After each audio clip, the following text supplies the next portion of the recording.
Felices y como hacemos siempre, vuelvo a saludar a los que ahora están conectados. Buenos días, buenas tardes, buenas noches según los usos horarios.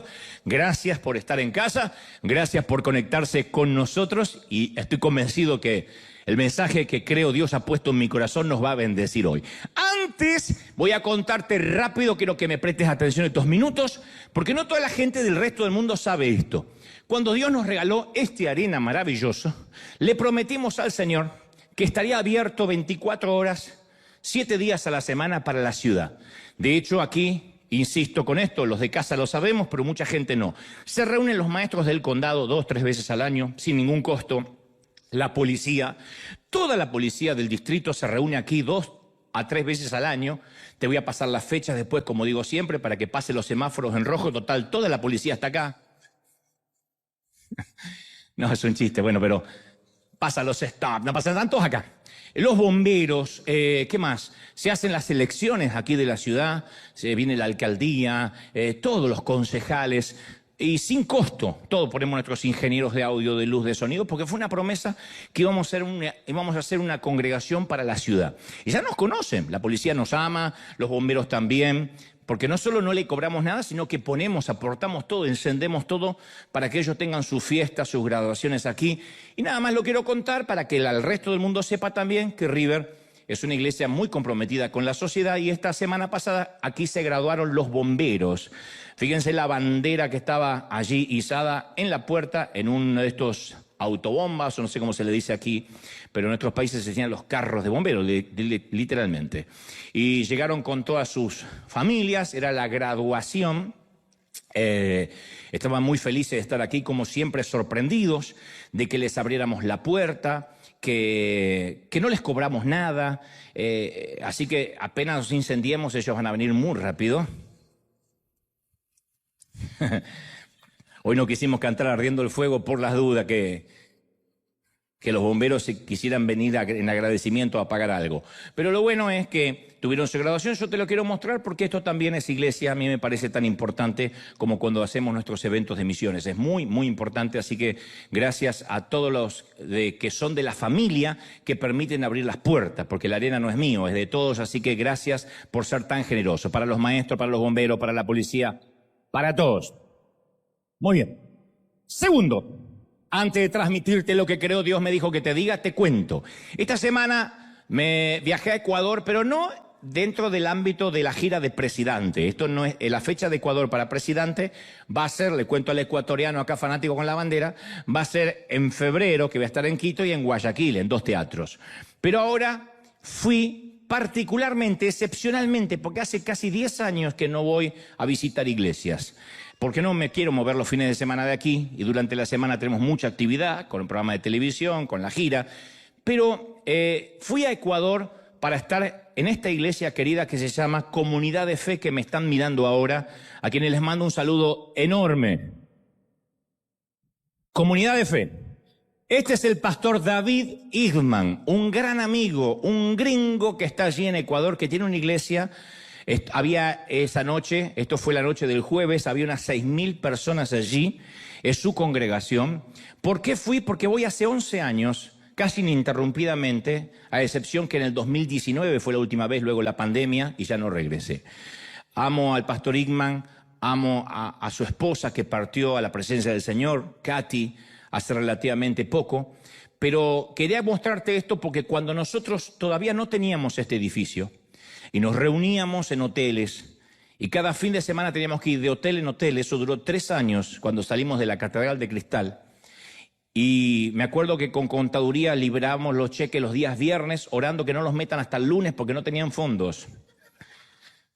La pasábamos muy mal. Cada vez que íbamos a un hotel nos salía 50, 60 mil dólares. Me acuerdo que todas las tarjetas estaban atiborradas. Y entonces yo llamé a mi amigo Igman, y Dios sabe que no para pedir dinero. Le dije, pastor, lo llamé a Ecuador, le dije, ¿podés orar por mí? Es uno de los pocos amigos que he llamado para pedirle oración.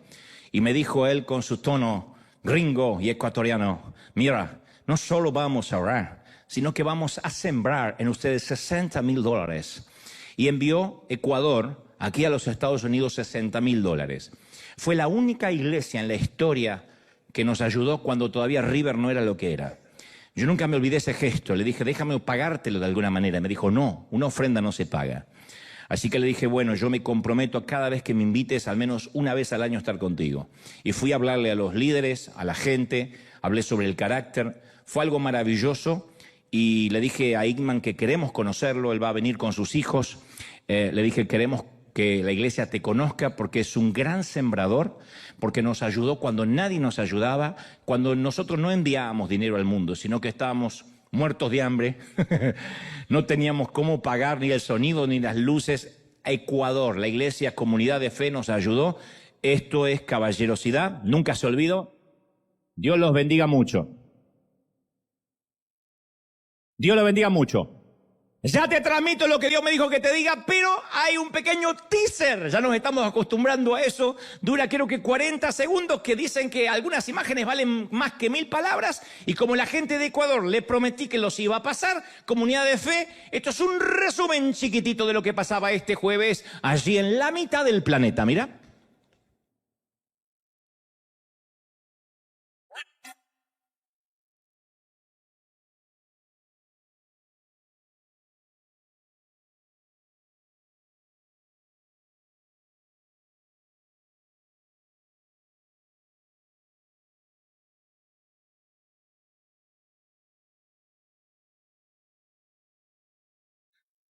Pero estoy absolutamente persuadido y convencido de que Dios tiene propósito con tu vida.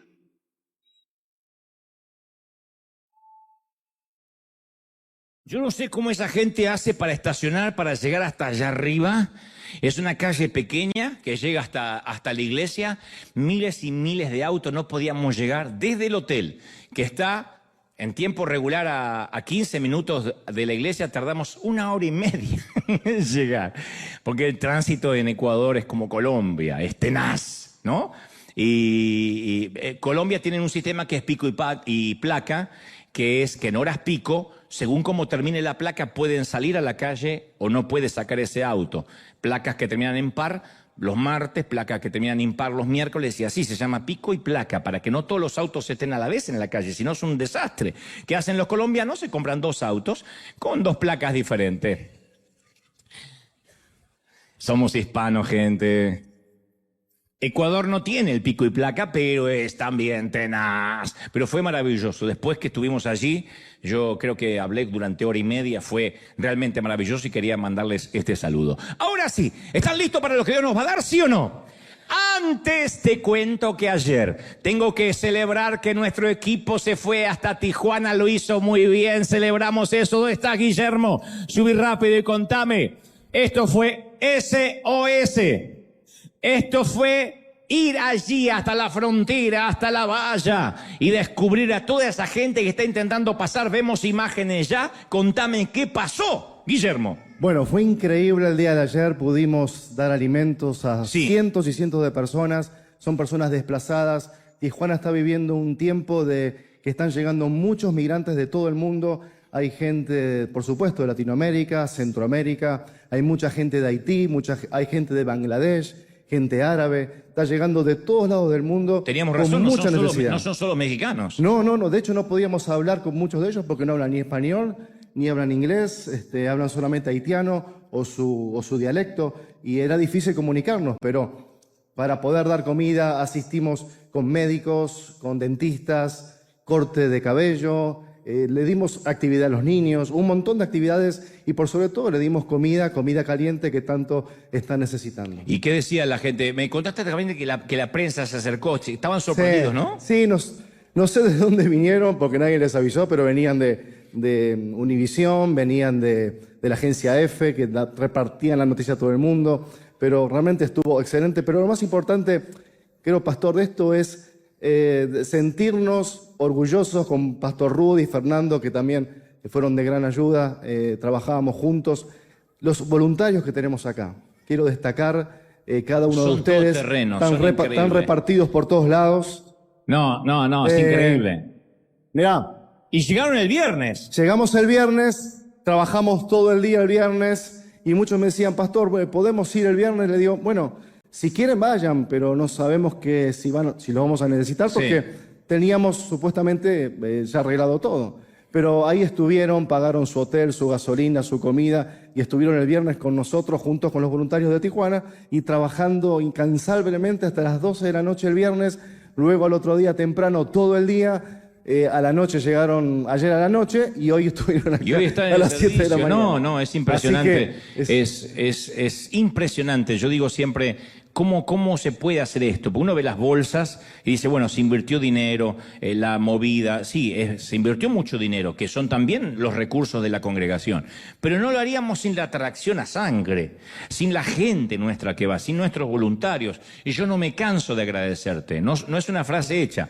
Yo fui a Ecuador en un viaje eterno que tardó todo un día porque cancelaron vuelos. Con esto el 4 de julio está complicado. De manera que cuando estábamos viajando a Ecuador y tuvimos que cambiar de avión y llegar un día más tarde, decíamos, bueno, no es nada esto. Con nuestra gente que se está yendo a Tijuana, que duerme donde puede, que va a trabajar 12, 15 horas, que va a volver, así que realmente nos sentimos santamente orgullosos por este equipo maravilloso. Así es, así es. Gracias, papito. Esa celebración va para todos los voluntarios y los que hacen posible del otro lado también que sembremos, porque esto es iglesia. Ahora sí, ¿estamos listos? Digan conmigo, estoy listo. Pero antes, no. No, ahora sí.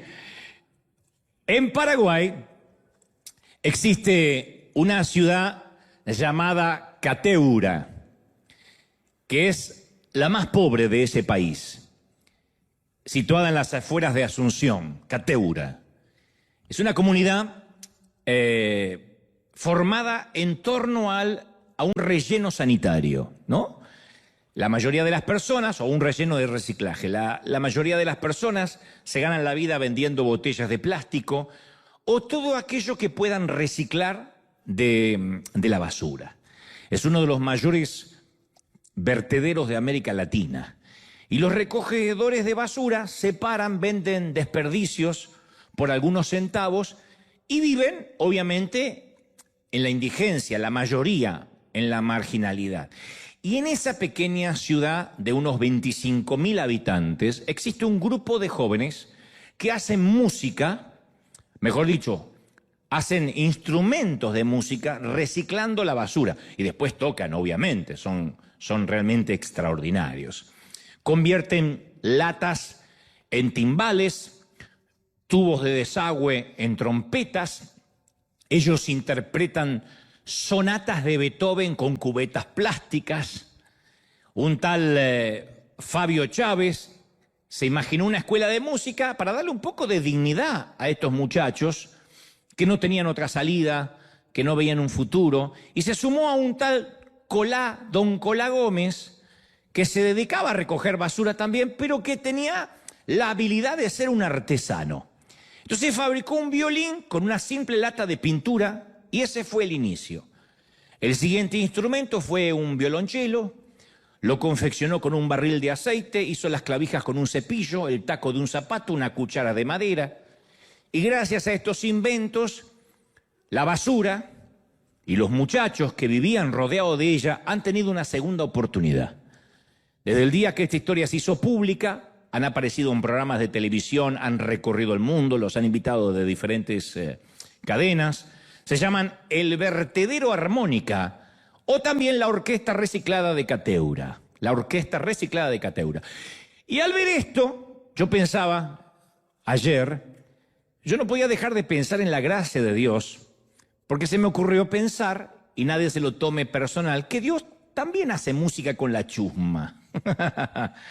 Que la Orquesta de los Cielos se compone también con los músicos más improbables, más impredecibles.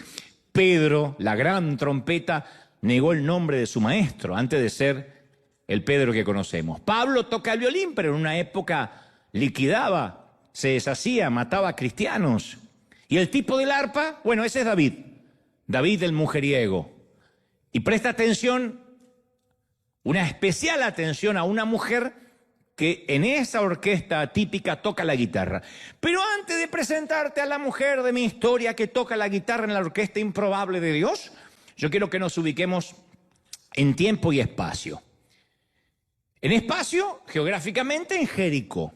Jericó era una ciudad imponente, una gran y populosa ciudad al norte del Mar Muerto.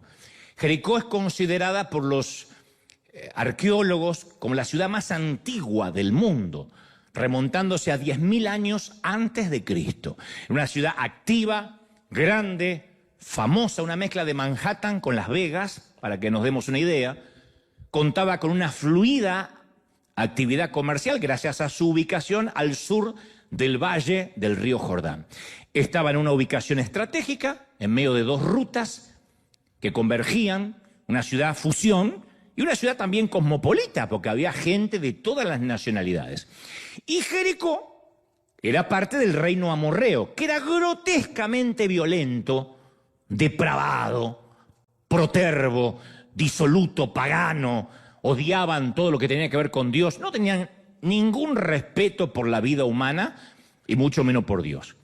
Y Josué, la mayoría conoce la historia y algunos se están enterando ahora, envía a 2 espías camuflados a esa ciudad para que se metan en la ciudad antes que ellos conquistaran Jericó, que era la promesa de Dios. Luego Josué iba a evaluar el informe de esos 2 espías y decidiría la forma en que sus ejércitos procederían. Pero antes mandó de avanzada, insisto, a 2 espías. La conquista de Jericó, tal le había prometido Dios a Josué y a su pueblo, les iba a dar a Israel un punto de apoyo, un anclaje, para después poner un pie en toda la tierra prometida. Pero esta, como dije el domingo anterior, era la ciudad prioridad, la primicia. Y como Jericó estaba fuertemente fortificada, la tarea de los espías era evaluar esas fortificaciones desde dentro, para después informarle a Josué. Entonces los 2 hombres buscarían la forma de entrar a la ciudad. La ciudad estaba completamente amurallada, pero las puertas estaban abiertas para el comercio, para los que entraban a vender, a comprar. Y ellos buscarían dónde permanecer durante la noche sin levantar sospechas, si no eran hombres muertos. Jericó era grande, insisto, los visitantes iban, venían todo el tiempo y ellos se camuflaron, creo, como comerciantes. La Biblia no dice cómo, pero para pasar desapercibido supongo que se las arreglaron para entrar a la ciudad antes que cerraran las puertas principales durante la noche. Quizás se mezclaron, insisto, con otros viajeros a la hora pico. Y una vez dentro, el lugar ideal para el alojamiento, para no levantar sospechas, una posada, una casa misma sobre el muro. Había muchas casas sobre el muro mismo.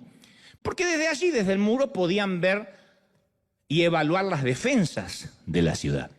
Y una buena manera de evitar sospechas era encontrar un sitio sórdido, donde entendieran lo que es la discreción, el cerrar la jeta, diríamos en mi país.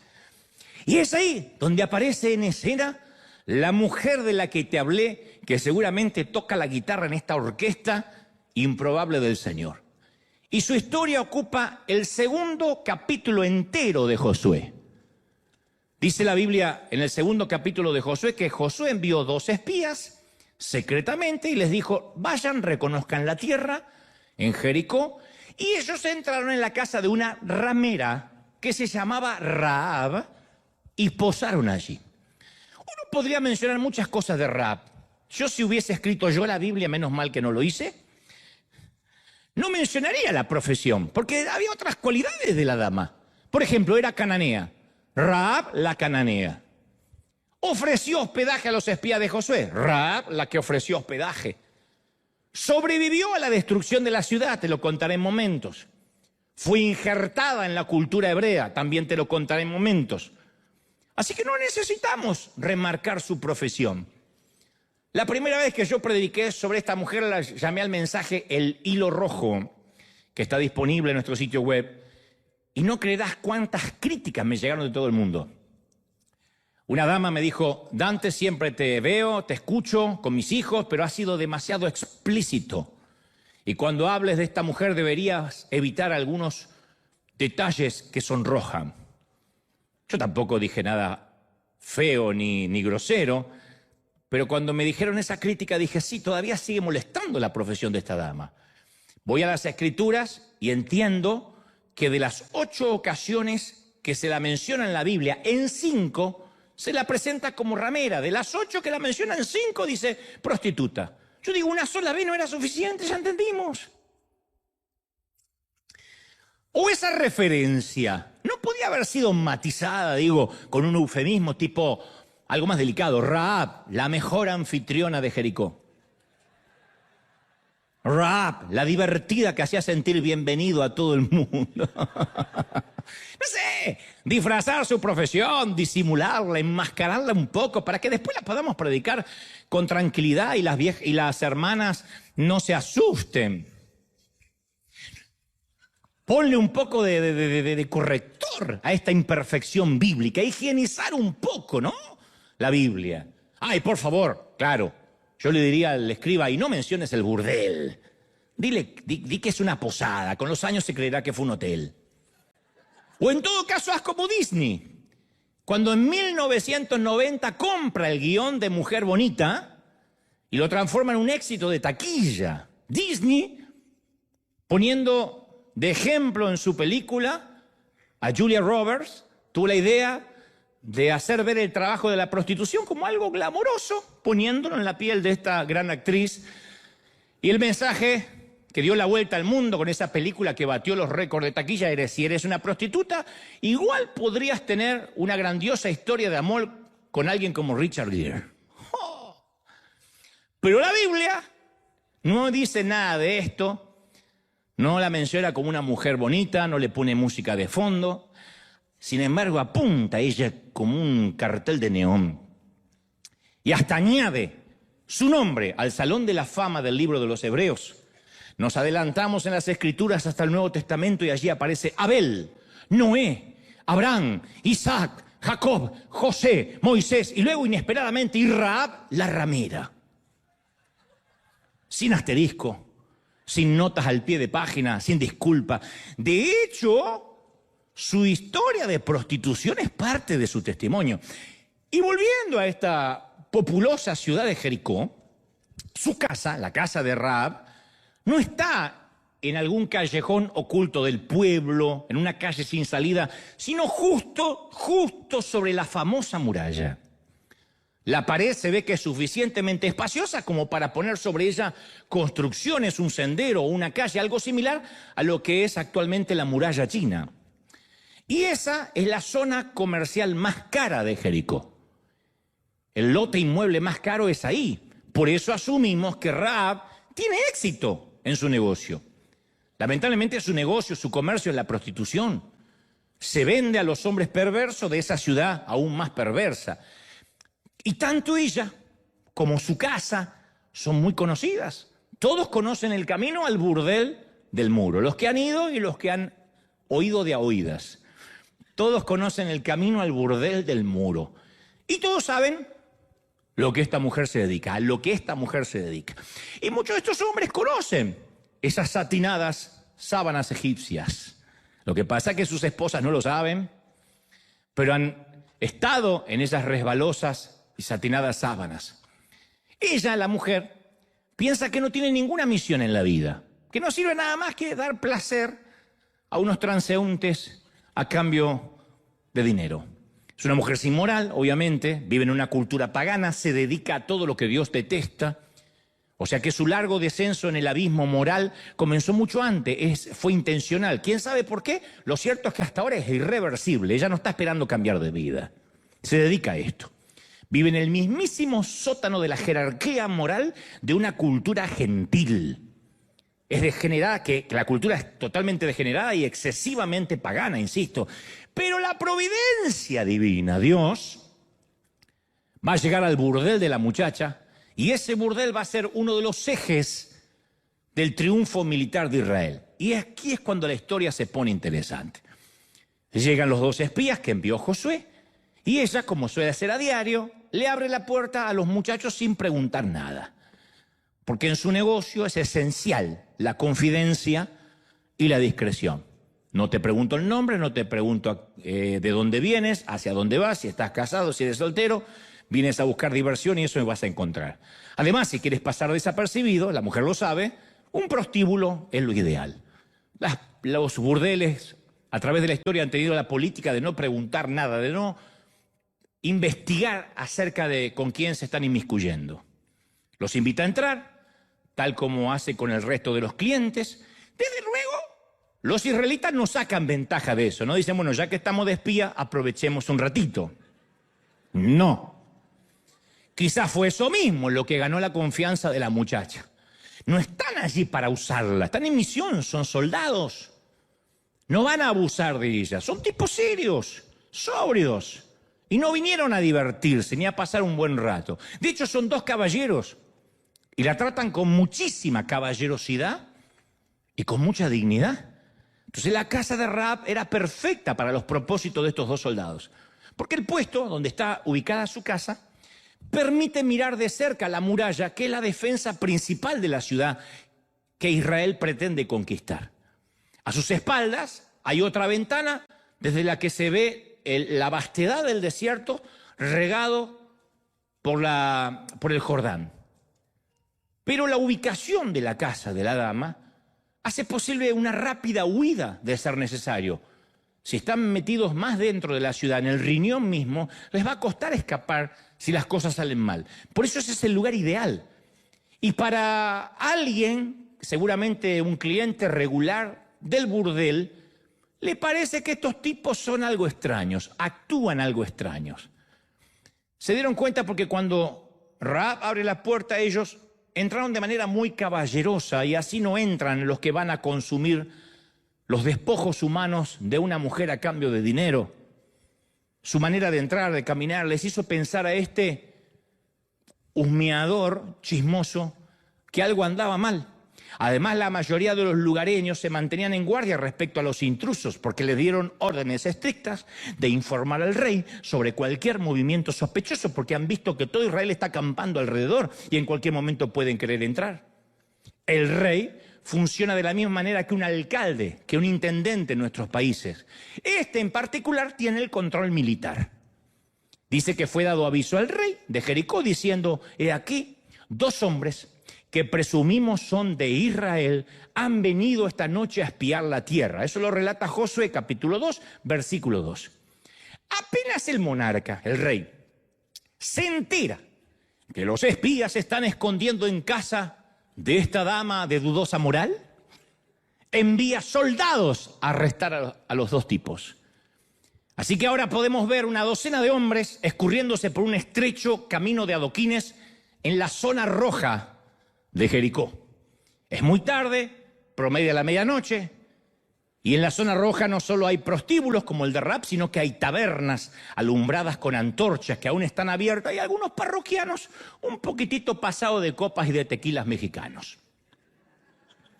Todavía no se había inventado el vino Malbec argentino, así que el resto de las bebidas emborrachan rápido. La cuadrilla se detiene frente a la puerta de madera de un edificio de piedra contiguo a los famosos muros de Jericó. Y el capitán toca la puerta. Y Rahab responde. Y allí la vemos. Ella tiene muchas capas de maquillaje. Mucha sombra en sus ojos pardos. Su voz es ronca gracias a que toda la vida fue fumadora. Así que se coloca una mano en la cadera adornada con las joyas del Medio Oriente, mientras sostiene un martini seco en la otra. Y mientras mastica chicle con la boca abierta dice, lo siento muchachos, estamos completamente llenos esta noche. Ya viene.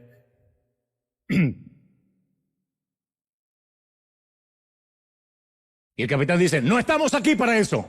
Responde bruscamente el hombre, estamos aquí por los hebreos. ¿Hebreos?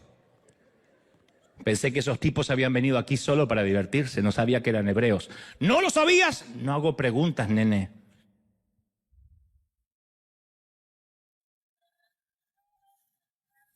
Yo no sé cómo voy a salir de esto.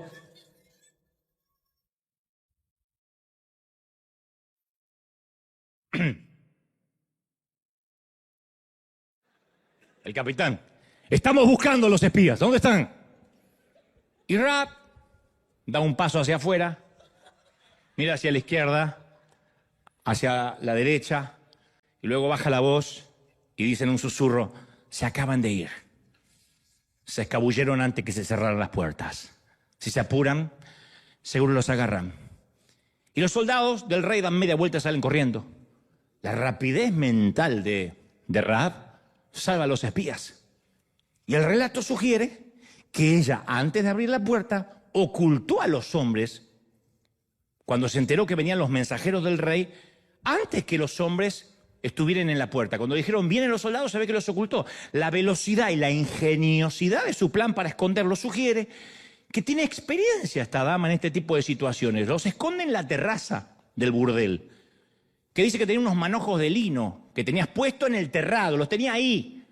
No es que ella esperaba a los espías. Esos manojos están allí con un propósito, en caso de que una esposa celosa viniera a buscar a uno de sus clientes. Ella garantizaba la discreción. Pero además el escondite esta vez servía para un propósito alto y santo. Entonces los mensajeros del rey registran la casa sin orden de cateo y al no encontrar a los hombres que buscan, no se van a subir a la azotea, no se les ocurre. Se lanzan tras el rastro falso que les dio la mujer, que los lleva hasta los vados del Jordán. Y mientras que ellos dan vuelta a la esquina y desaparecen, Rahab se apresura y sube las escaleras del burdel y llega al techo donde está escondiendo a los espías. Le dice, ya no hay moros en la costa, muchachos, me los saqué de encima. Y ahí ella le da un testimonio explícito de la fe que la motivó a hacer lo que acaba de hacer. Porque ella pudo haber tenido una buena recompensa monetaria de parte del rey por entregarlos. Vive del dinero. Pero ella le explica el motivo por el cual decidió ayudarlos. Les revela por qué decidió cuidarlos y protegerlos. Entonces escucha lo que esta dama de reputación dudosa de Jericó le dice a estos caballeros, según lo relata el libro de Josué. Dice, sé que Jehová les ha dado toda esta tierra, porque el temor acerca del Jehová de ustedes nos invadió a todos nosotros. Todos los moradores de este país han desmayado emocionalmente a causa de ustedes. Todos hablan de ustedes. Porque hemos oído que Jehová hizo secar las aguas del Mar Rojo, delante de vosotros hizo ahogar a los egipcios que los perseguían. Nos contaron las cosas que ustedes le hicieron a otros ejércitos, a otros 2 reyes en particular, porque Dios pelea con ustedes. Así que oyendo el chismerío, nuestro pueblo, todo lo que ustedes hicieron y Dios hizo por ustedes, nuestro corazón desmayó. No quedó aliento alguno en los hombres de aquí, porque conocen que ustedes vienen con Jehová y que el Dios de ustedes es el Dios de arriba en los cielos, pero también el Dios de abajo en la tierra. Así que os ruego, dice la dama, os ruego, aquí viene la petición, les ruego que me juren por Jehová. O sea, ya creían en Jehová, a pesar de ser pagana, porque dice, júrame por Jehová, que así como yo acabo de hacer misericordia por ustedes y les acabo de salvar el pellejo, ustedes harán lo mismo por mí, por mi padre, mi madre, mis hermanos. Me darán una señal de seguridad, salvarán a mi familia. Y cuando ustedes conquisten esta ciudad no nos matarán, librarán nuestras vidas. Y los caballeros responden, claro que sí, nuestra vida responderá por la tuya. Si tú no contaras nada de que estuvimos aquí, si no nos vas a denunciar, cuando Jehová nos haya dado esta tierra, nosotros haremos contigo misericordia. Es lo mínimo que podemos hacer, lo acabas de hacer recién. Entonces la mujer, inmediatamente, luego de aceptar este juramento de los 2 caballeros, los hace bajar por una cuerda, sostenidos desde lo alto de la muralla en medio de la oscuridad para que puedan escapar. Así que no solo la mujer tenía algunas cosas de lino allí para esconder a los clientes con esposas celosas, sino que también tenía una larga cuerda. No hay duda que en el pasado había organizado otras fugas, pero no de espías, sino de hombres infieles. Vino la vieja, escápate por atrás, y el tipo se tiraba, ¿no? Pero ahora las palabras de Rahab dejaron pasmados a los espías. Ellos nunca hubiesen esperado encontrar cobardes en Jericó. Ella le dijo, no, acá están todos temblando de miedo. Pero mucho menos esperaban encontrar fe en un burdel. Y así fue. Dios hace música con gente improbable. Ella había escuchado las poderosas evidencia de la supremacía de Dios sobre Israel en cuanto a cómo peleaba por ello en las batallas. Se había convencido que Jehová era el verdadero Dios. Dijo, juradme por Jehová. Los espías le hacen el juramento, que van a tratarla con misericordia cuando conquisten la ciudad, pero le ponen una condición, los espías también. Le dice, mira, tú tienes que colgar en tu ventana un cordón escarlata. Ahí por donde nos vas a hacer bajar, coloca un cordón escarlata que se pueda ver, un cordón rojo. El color lo hacía fácilmente visible desde abajo del muro. Y su apariencia, dicen los teólogos, evocaba a la señal carmesí de la sangre salpicada sobre los dinteles de las puertas en la primera Pascua. Pero para la mujer, para Rahab, el cordón rojo no tenía nada de místico, era solo el símbolo de su burdel. En el burdel, cuando el cordón rojo estaba colgado, significa que había disponibilidad, que no estaba ocupada. Cuando quitaba el cordón, significaba no molesten que estoy con clientes. Así que ella dijo, bueno, voy a colocar el cordón. Así que ella dijo, me comprometo a colgar. Y así fue que colocó en su momento ese símbolo, que casualmente, qué contrasentido, ¿no? O qué paradoja que el símbolo de su vida rota sería justamente aquello que la salvaría. Y luego los espías descendieron por medio de la soga, fuera de las murallas de Jericó. Rahab le aconseja que se escondan entre las montañas por un par de días hasta que cese la búsqueda. Y cuando los hombres salen de las montañas y regresan a Josué y le cuentan todo, Josué se pone alegre porque era lo que él esperaba escuchar. Le dice, mira, Josué, esta mujer nos contó que están todos muertos de miedo, que Jehová ha entregado toda la tierra en nuestras manos y los moradores del país desmayan delante de nosotros. Y Josué se envalentona y los muchachos y el resto de los soldados también. Entonces, cuando yo recuerdo esta historia maravillosa, encuentro aún más maravillosa la historia de la prostituta. Me parece magnífica y, aunque ustedes no lo crean, muy tierna. Porque al final de la historia es ella la que se salva. Y no solo eso, sino que ella salva a toda la familia. ¿Quién lo diría? No era el orgullo de sus padres, estoy convencido. No era el orgullo de sus hermanos a lo que ella se dedicaba. Sin embargo, ella es la que salva a toda la familia. De todos los reyes y personas importantes que había en Canaán, de todas las personas altamente educadas y probas, influyentes que vivían en Jericó, de todos los comerciantes y agricultores que honestamente trabajaban allí, de todas esas personas Dios escoge hacer un pacto con una mujer rota, con una mujer cuya vida y moral están a la altura, hecha a pedazos. Las prostitutas de ese tiempo, como ahora, representan el eslabón más bajo de la cadena alimentaria de la sociedad. Yo digo siempre que la palabra ofensiva del idioma castellano, la más ofensiva, no es tonto, no es imbécil, no es botarate, no es alcornoque, ni francés. Eso por el último mundial. La palabra más denigrante que alguien pueda expresar es la manera que llaman a estas mujeres. Y esa palabra resulta tan vulgar que pueden insultarte diciéndote solo que eres el hijo de una de ellas. Y ese insulto es el peor que te pueden dar si hablas en español. No obstante, a esa ramera Dios quería mostrarle su gracia. Yo digo, solo a Dios se le puede ocurrir algo tan irreverente, tan extravagante, tan exuberante. Menos mal que no le preguntaron a ningún pastor, a ningún apóstol, a ningún clérigo, que dijeron, ¿salvamos a esta? Nené? ¿De verdad? ¿La usamos? No. La reina de la debilidad de los hombres ahora estaba de rodillas ante Dios a causa de su flaqueza ante la gracia.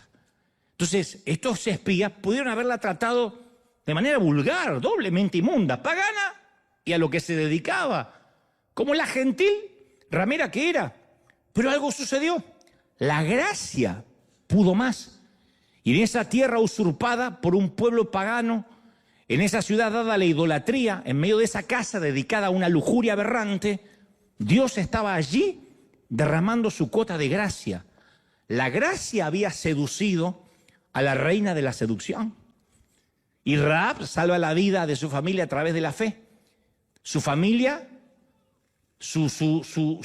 fue salvada porque su semilla de fe la protegió de los enemigos. Protegió a los espías, protegió a su familia.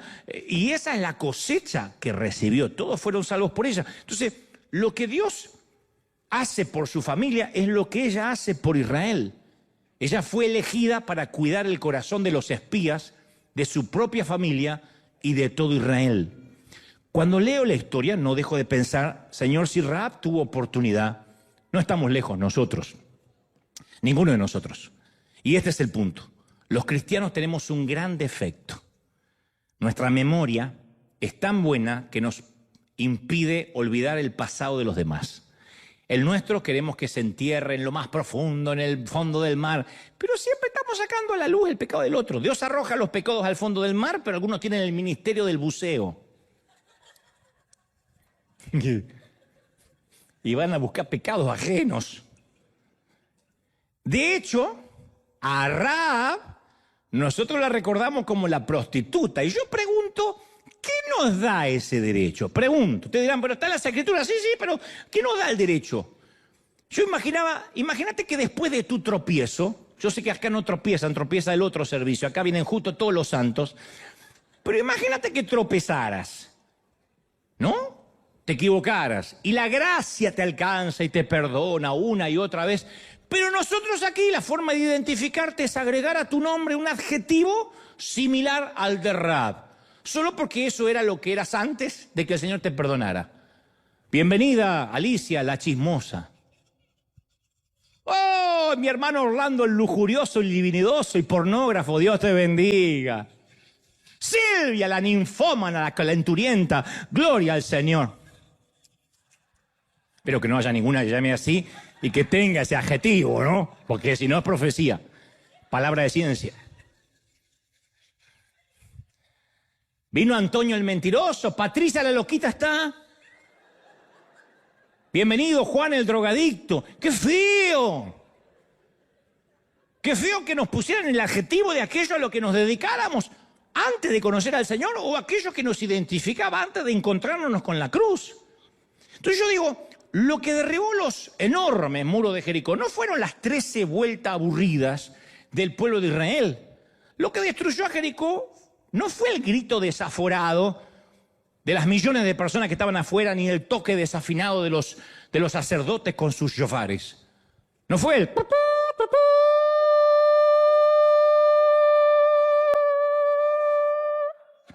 actuación y efectos especiales por la misma ofrenda. Lo que derribó los muros de la ciudad fue la obediencia. Los israelitas estaban altamente motivados a obedecer. ¿Por qué? Porque la fe de todos creció cuando recibieron el informe misionero de 2 miembros de la iglesia que fueron a la casa de una prostituta y que tenía fe en Dios. Yo creo que Josué no le dijo a todo el pueblo de dónde había venido la información. Porque el pueblo no hubiese creído si le hubiese dicho quién dio la información. Cuando vinieron los 2 muchachos dijeron, están muertos de miedo y los vamos a comer y los vamos a destruir y a pasar por arriba, Josué se alegró porque fueron las mismas palabras que él había dicho hace años atrás junto con Caleb, los comeremos como a pan. Pero creo que les dijo, mantengan la discreción de quién les dio la información. Porque en cuanto digamos que fue Rahab una prostituta, no nos va a creer nadie. Pero fue esta mujer la que abrió una brecha en el muro. Y ella le dio, insisto, a los espías refugio, comida y la fe de que Dios les iba a dar la ciudad. Esos tipos salieron envalentonados. No hicieron un recuento de soldados enemigos. No se fijaron los flancos débiles de los muros. Solo creyeron en esta mujer. Porque la mujer tuvo la revelación, fue la primera que tuvo la revelación de quién era Jehová de los ejércitos y que ese Jehová, como había estado en el pasado con Israel, iba a darle la victoria otra vez. Le creyeron a una pagana porque sus ojos hablaban de su convencimiento, ella estaba llena de fe. Y yo pienso, y estoy convencido, persuadido, que Dios aún camina los pasillos oscuros de nuestras ciudades, subiendo las gradas angostas por los muros del norte, a donde más nadie quiere ir para no afectar su reputación. Yo estoy convencido que en los últimos tiempos que son estos, Dios está levantando gente como Rahab, y por favor no te sientas ofendido, hablo de gente rota, independientemente a lo que se dedique. Que mientras que muchos se encierran en sus oxigenados templos desinfectados con cloro, Dios todavía se está dirigiendo a la casa de Rahab. ¿Y quién lo diría? Rahab encontrándose con Dios, o lo mejor dicho, Dios saliendo a la búsqueda de Rahab. ¿Qué posibilidades había que esto ocurra, gente? Que Dios descubra un corazón tierno en una ciudad endurecida, de todos los que pudo haber salvado, que además tenía una ventaja, Rahab, que a lo mejor la tienes tú ahora, o la tenemos todos. Rahab no tenía nada que perder. Al cabo ella estaba en el peldaño más bajo, ya había perdido su reputación, el respeto de su familia, el respeto de los vecinos, había perdido su posición social. La dama estaba en el fondo del pozo. ¿Qué tenía para perder más que pedir misericordia? Y a mí se me ocurre que tal vez es ahí donde te encuentras ahora, donde muchos de nosotros nos encontramos en algún momento de la vida. Puede que obviamente no vendas tu cuerpo, pero has vendido tu lealtad. Has vendido tu autenticidad y vives una hipocresía hace tantos años en un matrimonio sin amor. O de pronto has vendido tu honestidad y estás harta de vivir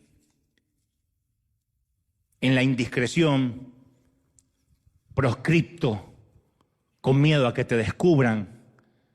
O has vendido tu ministerio. Tenías tantas ganas de servir a Dios y hacer cosas que marcaran una diferencia y ya no sabes cuándo fue la última vez que te arrodillaste a orar y decir, Señor, no me levanto de aquí hasta tanto tú me uses. Has vendido tu atención y a cambio de un poquito de amor y de algunas migajas diste lo mejor que tenías, que es tu cuerpo o tu alma, lo que es peor, porque cuando te destrozan el corazón y juegan con tu corazón como si fueran un castillo de naipes, te lo desmoronan y después es muy difícil volver a reconstruir. O has vendido tus talentos, todo lo que sabes hacer de pronto no lo estás haciendo para Dios hace tantos años. Te has vendido porque todos, mis queridos, nos hemos vendido en algún momento. Yo también me avergüenzo de momentos de mi vida en que acepté cosas que hoy no puedo creer que las has aceptado. Y estuve en stage y en escenarios y en iglesias que debía haber dicho rotundamente no. Pero a la necesidad del dinero, o de figurar, o de que me invitaran, o no quedarme afuera, hizo que estuviera en sitios que aun cuando todavía los veo en YouTube, me dan mucha vergüenza. Y digo, ¿por qué me vendí? Si yo me había regalado el no, si yo pude haber dicho, no, esto no coincide con mis convicciones. ¿Cómo es que en algún momento de mi vida acepté estar entre gente que hacía pactos con dinero o estar allí porque dije, bueno, tal vez esto promocione más la iglesia? Tal vez mis intenciones eran correctas, pero en el fondo sabía que estaba vendiendo lo que Dios me había entregado. Y creo que aquí hay mucha gente que está diciendo, ¿sabes? Ahora que lo dices, yo también he pecado demasiado, he fracasado demasiado, me he tropezado con demasiada frecuencia. Ahora que lo dices, yo también siento que de alguna forma vendí lo que tenía. Tal vez tu pasado sea turbulento, es posible que tu linaje esté marcado por la inmoralidad de algún modo. No necesariamente porque sí o sí haya una prostituta en tu familia, pero todos tenemos o abuelas, o primos, o sobrinos que sabemos que tienen vidas disipadas, lujuriosas, o nosotros mismos hemos estado envueltos en esa lujuria. Y dices, honestamente, yo también, ¿sabes? Estoy en el basurero de la sociedad. ¿Cuál es la respuesta resumida en una sola palabra? Rahab. No Josué, no los israelitas, Rahab. Dios se ocupó de darle un capítulo completo en el libro militar de Josué para que no pensemos que la tierra prometida solo es para algunos pocos elegidos. Él coloca a esta mujer al principio del libro y si Rahab está ahí es porque River también va a estar, es porque nosotros podemos estar. Nos da esperanza, gente. Alguien tiene que decir, ese es mi Dios, esa es la gracia, da esperanza.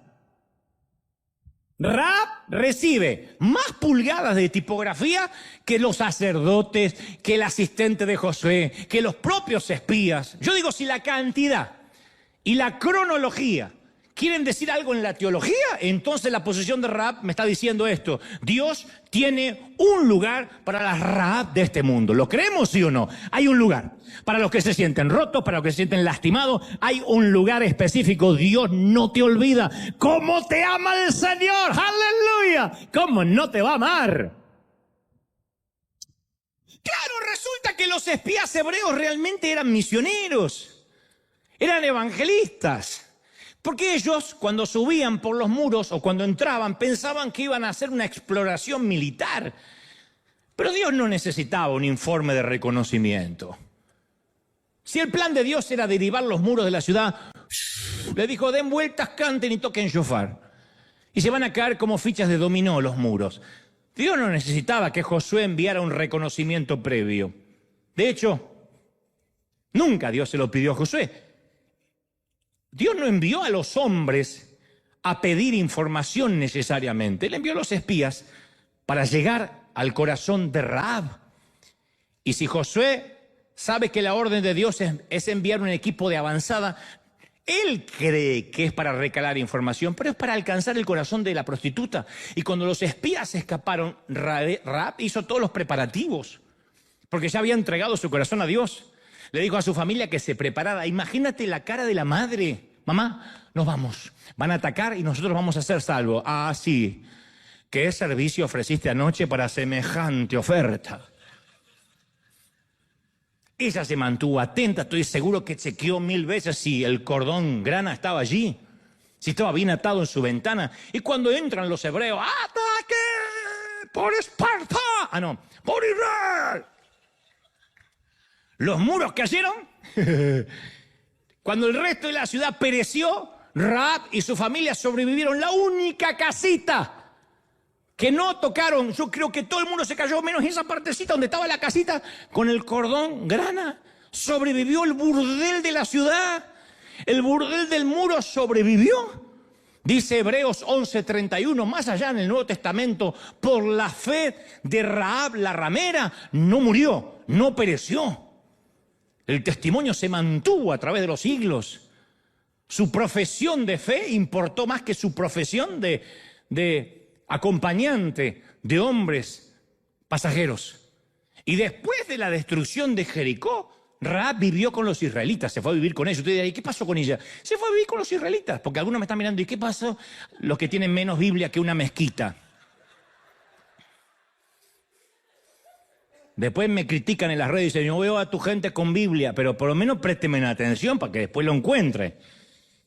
Esta dama se enamora de un varón de la tribu de Judá. Se va a vivir, es pagana, pero se va a vivir con los israelitas, la rescatan, le perdonan la vida. A mí me gusta pensar, los teólogos no coinciden, pero a mí me gusta pensar, ¿por qué no? Tampoco la Biblia dice que no, que se enamoró de uno de los 2 espías. Que fue amor a primera vista. Esa es una buena historia romántica, ¿eh? Disney compraría esto. Que cuando uno de los 2 espías, porque dice la Biblia que uno era hebreo y el otro era muy seductor, galán, el otro se presume que fue el primer argentino de la historia.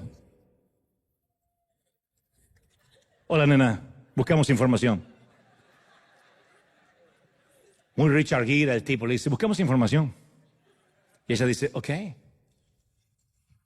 ¿Algo más? No, solo eso, por ahora. Él se llamaba Salmón.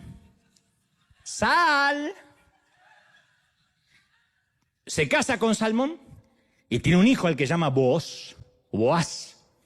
Y Boaz, el hijo de Salmón y Rahab, siguiendo la tradición de mamá, se enamora de otra chica gentil que tampoco era judía, que vivía en Moab y se llamaba Ruth.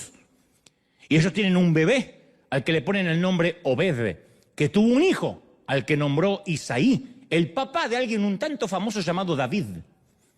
Y si sigues la ruta del cordel púrpura, te das cuenta que 26 generaciones después, 2 descendientes del rey David fueron los padres terrenales de nuestro Señor Jesucristo. O sea, esta señora es la tatarabuela de nuestro Señor Jesucristo. Rahab está en el linaje de nuestro Señor.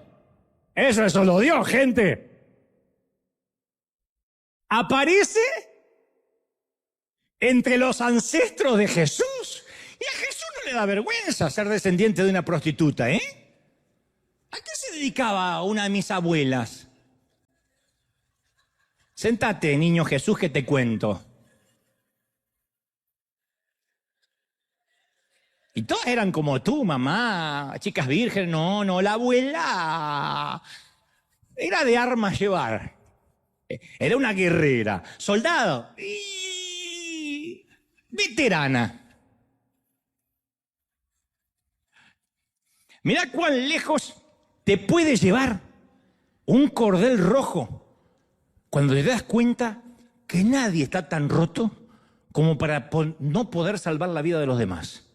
Nadie está tan roto que dice, yo no puedo hacer nada por mi familia, soy el peor. Nadie está tan roto que dice, ¿yo qué voy a hacer por los míos si soy el menos indicado, el que más se equivoca? Fíjate quién salva, no solo a la familia, sino a los 2 espías, y a Israel es la mujer. De hecho, ella luego es mencionada 3 veces en el Nuevo Testamento. 2 pasajes la honran por su fe extraordinaria, Hebreos 11:3 y Santiago 2:25. La honran por su fe, la ponen como una gigante de la esperanza, se la presenta como un ejemplo de una dama de fe. Yo leía que algunos de los rabinos de un tiempo, de la época un poquito antes de Jesús, se avergonzaban del trasfondo de esta mujer que había sido protegida de la destrucción de Jericó y traída a Israel. Y se ve que estos religiosos no habían visto la película Mujer Bonita de Julia Roberts y Richard Gere, por lo cual la prostitución todavía no era ni hollywoodense ni políticamente glamurosa. De manera que propusieron interpretar esta historia de manera diferente. Dijeron que la palabra hebrea no se traducía como ramera, como aparece en Josué 2:1. Estos tipos mantuvieron, y esto lo mantuvieron por años, por siglos, decían que el término hebreo es similar a una palabra que significa alimentar, alegando que quizá Rahab era una posadera, una camarera. El problema es que la palabra hebrea solo puede significar una cosa, ramera. De hecho, no hay ninguna ambigüedad en la palabra. La palabra griega que se usa para describir a Rahab es porne, que quiere decir ramera, porne, que es el mismo término que viene de la raíz de la palabra pornografía, que también tiene connotaciones similares. Pero había como una idea de limpiar el pasado de Rahab por algunos clérigos que tenían una extrema sensibilidad de la era victoriana y dijeron, no, es feo predicar sobre Jesús y decir que uno de sus ancestros se dedicaba a esto.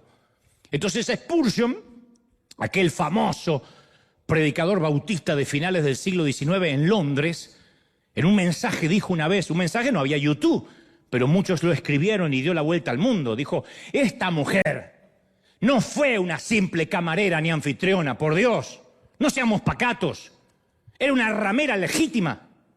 Y estoy convencido que solo alguien con espíritu de repugnancia por la asombrosa gracia de Dios puede motivar a un comentarista a querer negar su pecado. Solo aquel que no soporta la gracia. Tenía razón Spurgeon, por supuesto. Porque uno quita el estigma del pecado y estamos quitando la necesidad de la gracia. Si no fuimos tan pecadores, ¿para qué recibimos la gracia? Es lo que hacemos siempre en las iglesias, higienizar el evangelio. Bueno, aquí viene la gente que no es tan mala. Vienen pecadores, no tanto como pecadores. Nos fijamos cómo se visten, la gente de acá es más o menos decente. ¿Para qué queremos una iglesia entonces? ¿La iglesia para gente rota? De otro modo es fundar un hospital y pedir que no entren enfermos para que nadie se contagie. La iglesia es un sitio donde vienen gente neurótica, gente loca, gente que hace problemas por nada. A veces me cuentan del café o me cuentan del bookstore que hay gente que, aún congregándose aquí por meses o años, hace escándalos por un café frío. O hace escándalo porque yo estaba en la fila y le sale el Aníbal Lecter de adentro. ¿Cuándo la soltaron a la loca esta? Y después uno recuerda que esto es iglesia. Es para eso. Yo digo siempre, gloria a Dios que estamos atrayendo a los locos y a las locas. Gloria a Dios. Porque eso es la iglesia. Rahab es extraordinaria precisamente porque recibió un perdón, una gracia extraordinaria. Entonces no hay necesidad de reinventarle la historia, maquillarle el pasado para tratar de que parezca menos pecadora. No, señor, ella era una pecadora. Mira, te voy a contar una historia magnífica, casi entrando en la recta final del mensaje. Antes de culminar, Molokai es un rubí en un collar de perlas de las islas de Hawái, de las islas de Hawái. Hawái son varias islas. Molokai es una de ellas. Y los turistas viajan a Molokai por su encanto sereno, por su suave brisa, por su tranquilo oleaje. Es un sitio muy bonito. Pero el padre Damián fue a Molokai por una razón muy distinta. Fue para ayudar a la gente a morir. Fue a Molokai porque los leprosos habían llegado ahí antes. Entonces, nadie sabe con exactitud cómo llegó la enfermedad a Hawái. El primer caso del cual hay constancia histórica fue fechado en 1840. Pero igual, así como nadie puede rastrear el origen de la enfermedad, tampoco nadie puede negar sus consecuencias. La lepra es desfiguración, descomposición, pánico, es la muerte a trozos. Y el gobierno respondió con una versión administrativa del Antiguo Testamento, la segregación. Depositaron a los enfermos en un enclave triangular de tierra llamada Kalaupapa. Y ahí en Kalaupapa, que es un sitio, está rodeado de 3 lados por agua y un cuarto lado por el mayor acantilado del mundo. O sea, es una prisión natural, sin rejas. Difícil de llegar, más difícil aún de salir. Y los leprosos vivían ahí confinados en una existencia repudiada, habitando en chabolas, en casas de láminas, con muy poquita comida. Los barcos se acercaban a la costa y los marineros tiraban provisiones al agua esperando que las cajas lleguen solas a tierra. Y si se pierden, se pierden. Nadie se quería acercar. La sociedad les mandó a esos leprosos, un mensaje claro. Ustedes no valen nada. Son peor que la casa del burdel. No tienen valor. Pero el mensaje del padre Damián fue diferente. Se sumergió en su mundo, vendó llagas, abrazó a los niños, enterró a sus muertos que iban muriendo a diario. Sus miembros del coro estaban vestidos con harapos, los fieles recibían la Santa Cena con manos amputadas. La lepra no solo les va quitando partes del cuerpo, sino que va haciendo que pierdan sensibilidad. Entonces pierden partes del cuerpo no porque se le caen, sino porque las ratas se la comen y ellos no tienen sensibilidad. Las ratas perciben que pueden comer sus dedos por las noches. Entonces siempre tiene que haber alguien de guardia haciendo ruido porque vienen y empiezan a desmembrarlos y ellos no se enteran. Como ellos eran importantes para Dios, fueron importantes para el padre Damián. Y cuando se refería a su congregación, se hizo muy famoso porque nunca decía hermanos, hermanas, decía nosotros los leprosos. Aquí estamos, en Kalaupapa, nosotros los leprosos. Y se convirtió en uno de ellos, literalmente. Porque en algún punto del camino, a través de un toque amable, de una caricia, compartiendo la cena, la enfermedad pasó de un miembro de la congregación al sacerdote. Y Damián se convirtió en leproso. Y el 15 de abril de 1889, finalmente Damián murió. La historia me fascina porque fue el hombre que creyó en la misión y él dijo siempre, aún antes de morir, fue el amor el que los mantuvo vivo a la mayoría de ellos, el saber que le importaban a alguien. Y nosotros hemos aprendido con los años a tratar a la lepra. Ya no ponemos a la gente en cuarentena, menos mal. Hemos terminado con esos asentamientos, no existen. Pero mi pregunta es, ¿acabamos con la actitud? ¿O aún vemos a cierta gente como Rahab, como leprosos morales? Porque somos muy propensos a prejuzgar, y me incluyo, el próspero por encima del indigente. ¿En cuántas iglesias sientan en los primeros sitios a los empresarios? No, buscale un lugar porque el fulanito es empresario y por ahí te pone un buen diezmo, una buena ofrenda, que no haga la fila.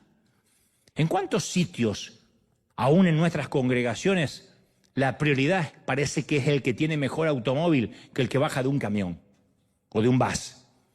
El académico y culto sobre el que abandonó los estudios y trabaja de sol a sol, pobrecito, para sostener la familia. El veterano sobre el recién llegado. ¿Cuántos tienen que pagar derecho de piso aún en las iglesias solamente porque es el que acaba de ingresar como voluntario? Que aprenda, que haga lo que hice yo cuando empecé. Los evangélicos por encima de los católicos o de los mormones diciendo eso se van a perder porque no tienen la doctrina como nosotros. Independientemente si sea verdad o no, ¿quién nos da derecho a señalar a un leproso? ¿Y nosotros? ¿Cómo nos podemos olvidar lo que Pedro dijo cuando mencionó, vosotros sabéis cuán abominable, cuán detestable, cuán vomitivo es para un varón judío, para un judío, acercarse a un extranjero? Pero ¿saben? Dios me dio una visión y me mostró que no me atreva a llamar común o inmundo a nadie, a nadie. No es una sugerencia, es una orden. No te atrevas a llamar inmundo a nadie. Predicaba en Ecuador este jueves y una de las cosas que le dije a la gente, por favor, si me pidieras un solo consejo, solo uno, y me estuviera por morir y este fuera mi último mensaje, te diría, por Dios, nunca, nunca, nunca, nunca, nunca, nunca toques la unción de nadie. Nunca. No hables de nadie. Y aun si ese hombre se equivoca, como se equivocó Saúl, que estaba endemoniado hasta los huesos, consultando con brujas. David dijo, Dios me libre de tocar a su ungido. David no respetaba necesariamente a Saúl, sino el aceite que había caído sobre la cabeza de Saúl, que casualmente era el aceite que había caído sobre su propia cabeza. Y si yo niego la unción de alguien más, estoy autonegando la que está sobre mí. Porque el mismo que me levantó a mí, el mismo que te levantó a ti, es el que levantó a otro. Aunque nos caiga gordo, no podemos decir si me cae mal a mí, seguro le cae mal a Dios. No funciona así. La vida sería mucho más fácil sin este mandamiento. No llames inmundo a nadie. Porque mientras que más podamos llamar a la gente inmunda, este es un perdido, este es un apóstata, ahí los podemos hacinar en nuestro calau papa y olvidarnos. Todos tenemos un calau papa, donde tenemos la gente indeseable. En algún momento nos identificamos como Rahab y decimos, hay esperanza para mí, sí, hubo esperanza para ella, pero luego pasamos al otro lado del mostrador y detestamos a las que tan solo huelen como Rahab. ¿Qué nos pasó? Las etiquetas nos eximen de amar. El encasillamiento nos permite lavarnos las manos. No lo voy a ayudar porque no tiene mi doctrina, porque no comparto ciertas cosas. ¿Conoces a Juan? Sí, pero es alcohólico. Traducción, prefiero mantenerme alejado de gente así. La vecina de al lado tiene una virgen colgada en la puerta, ¿sí? Traducción, ¿cómo no se da cuenta lo perdida que está? Prefiero no saludarla. Ah, la conozco, aquella está divorciada. Traducción, y algo habrá hecho para que el esposo la deje. Claro, clasificar a los demás siempre crea separación, segregación, y es una estrategia de fuga para evitar involucrarnos, para no tener que amar.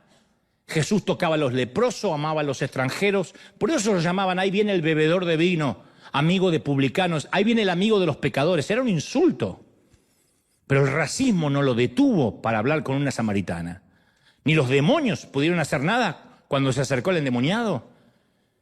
En sus redes sociales tenía a Saqueo, el maestro de la estafa, a Mateo, el recaudador del IRS o de Hacienda o de la FIP en Argentina.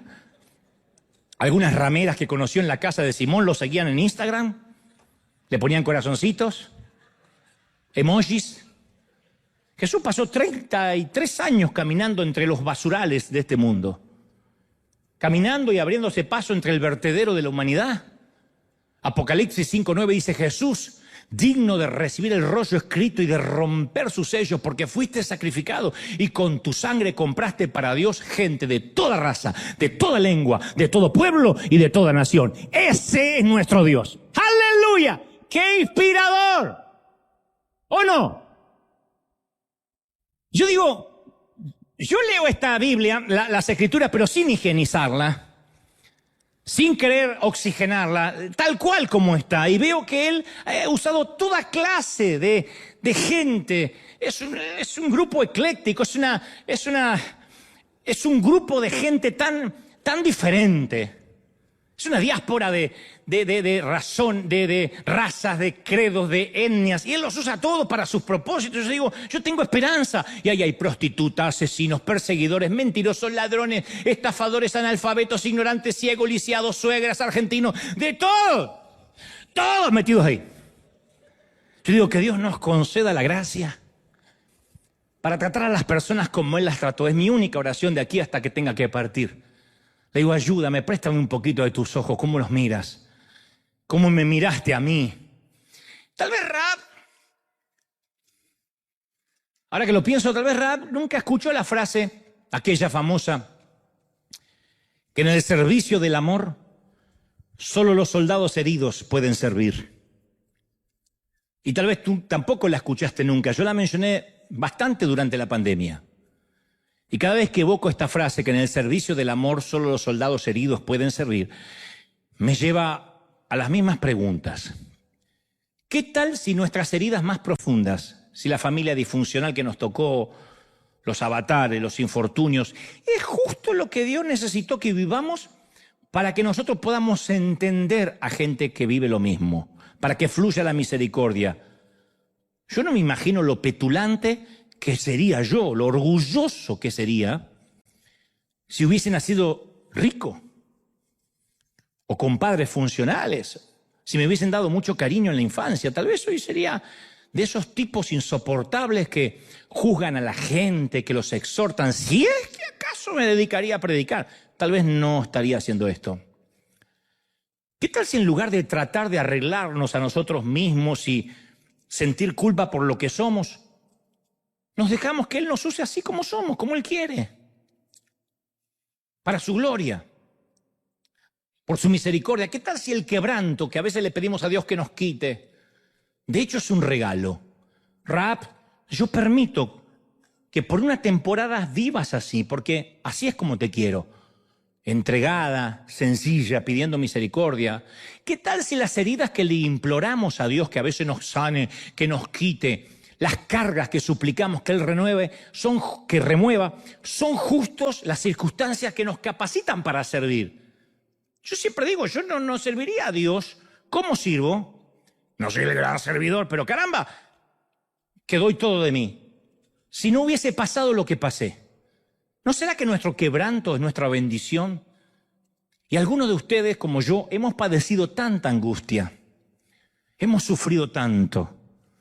Yo sé que algunos han tolerado un dolor implacable y han dicho, estoy demasiado roto para ayudar a alguien. No, yo no puedo salvarme ni a mí, ¿qué voy a salvar a otro? Imagínate que Rahab hubiese dicho eso.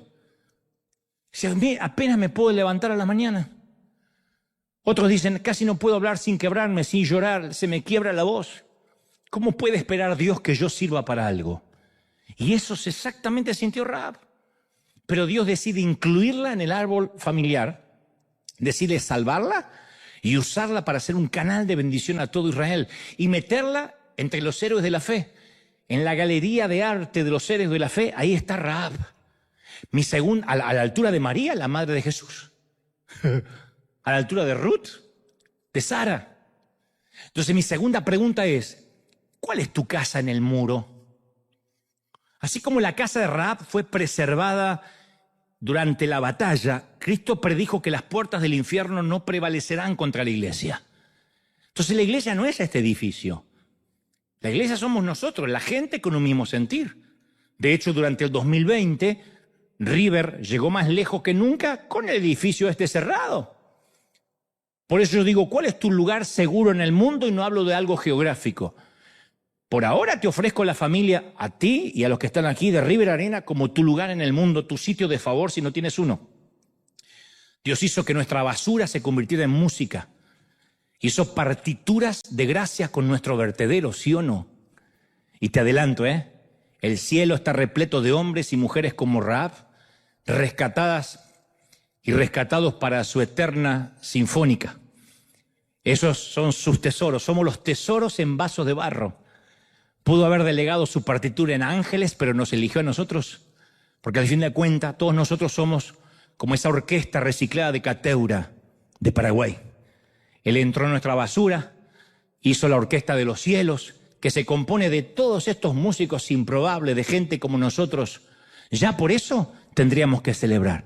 Porque la orquesta Dios la hace con lo que no había nada para hacer, con la basura, con lo poco, con las Rahab.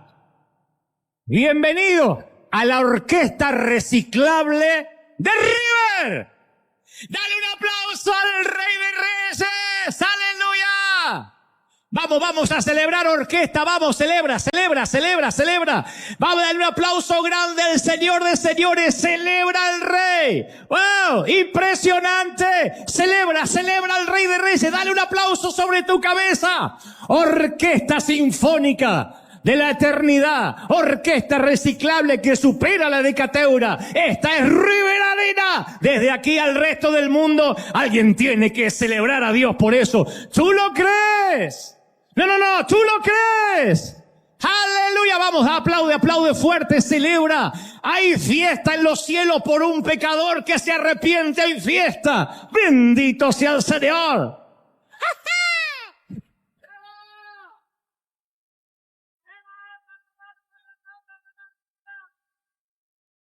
Te exaltamos, Rey. Levanta tus manos al cielo, Padre.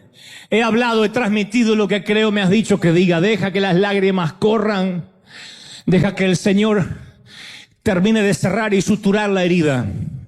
Porque ha operado durante el promedio de 1 hora varios corazones este día.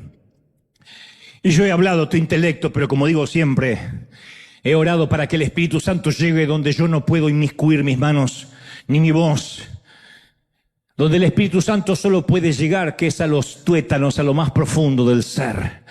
Toca, imparte, imprime. Todos los que tengan el bautismo del Espíritu intercedan como conviene, todos orando, todos. Los que están por primera vez escuchando este mensaje tienen que decir: Señor, entra en mi corazón, perdona mis pecados. Anota mi nombre en el libro de la vida. Y solo eso da acceso al trono de la gracia, al trono de Dios. Es pasar por la cruz. Todos los que estamos aquí, vamos, comiencen a clamar y digan: Señor, gracias porque has tenido misericordia de este. Sé propicio de mí, pecador. Gracias por mirarme, gracias por no tenerme en poco. Señor, te exalto, te alabo. ¡Uy! Presencia del Espíritu. Más. Todos orando, todos clamando al Señor, todos. Voy a despedir la gente del resto del mundo porque vamos a cantar aquí una última alabanza. Pero todos nosotros, estando aquí o en casa, en los hogares, en Asia, África, América, Oceanía, Europa, donde estemos, donde la vida, la providencia divina nos haya llevado, nos unimos esta mañana y decimos: Señor, somos la orquesta sinfónica del reciclaje divino. Te has metido en nuestra basura y has hecho instrumentos dignos de una sinfónica eterna. Gracias, Señor, por haberme buscado a mí en Billinghurst, San Martín. Gracias a los que han buscado aquí en Tijuana, a los que has buscado en Chiapas, en El Salvador, Honduras, Guatemala, Dominicana, en algún rincón de la Argentina, en Córdoba. Los que has ido a buscar a los sitios recónditos para usarlos. Te bendigo y te celebro que Dios haya usado tu vida como Rahab. Porque dice el Señor: tú protegerás el corazón de tu pueblo. No tengas temor, no tengas dudas. Yo te levanto para proteger el corazón del pueblo, dice Dios. Tú protegerás los muros de la ciudad. Abriré una brecha en la nación para que seas un canal de bendición. No te entregues. Oro por los pastores aquí presentes y los que están mirando. Pastor, no te rindas. Te he puesto para que te pares en la brecha entre los vivos y los muertos como Moisés. Para que clames, para que ores, para que digas: júrame por Jehová de que salvarás mi ciudad, de que mi ciudad no perecerá ni por los infortunios políticos, ni por las decisiones que se tomen en casa de gobierno. No, mi pueblo se mantendrá. Tú salvarás mi familia. Yo bogaré por ellos y esta semilla producirá fruto. Yo lo creo, yo lo declaro, proclamo de que eso está ocurriendo. Padre, presencia del Espíritu, sopla, más. Sopla desde los 4 vientos. Yo lo creo, Señor. Yo lo declaro y bendigo a los que están ahora oyendo, viendo. En tu nombre. Amén, amén y amén. Bendito sea Dios. A la gente del resto del mundo, Dios los bendiga. Firme como talón de oso. ¿Cómo te ama el Señor? Chao. Vamos, celebra al Señor, al Rey de Reyes.